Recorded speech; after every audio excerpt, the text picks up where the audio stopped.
Hooglied, hoofstuk 3, Jongvrou.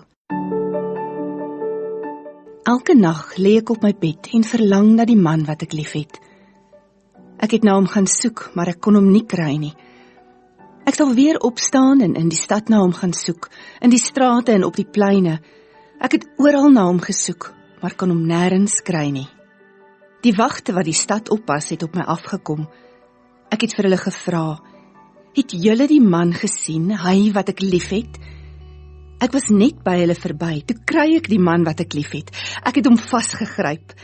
Ek het hom nie weer laat los, voor ek hom gebring het na my ma se huis, na die kamer waar ek gebore is nie. Beloof my iets, vroue van Jerusalem. Ek roep die ribbokke en wilde takbokke as getuies, dat julle nie die liefde sal aanblaas, voordat die tyd daarvoor ryp is nie. Jong vroue van Jerusalem. Wie kom daar aangesweef soos 'n wolkkolom uit die woestyn? Wie is dit wat so lekker ruik na mirre, wierook en lekker ruik kruie?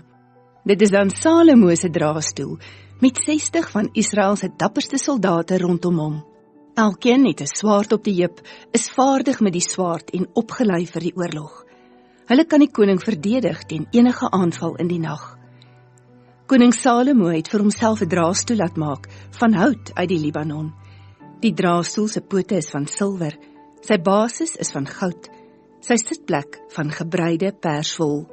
Die vroue van Jerusalem het dit gemaak, uit liefde vir Salomo. Jong vrou. Vroue van Sion, gaan uit dat julle kan kyk na die kroon van koning Salomo. Daarmee het sy ma hom gekroon op sy vreugdevolle troudag.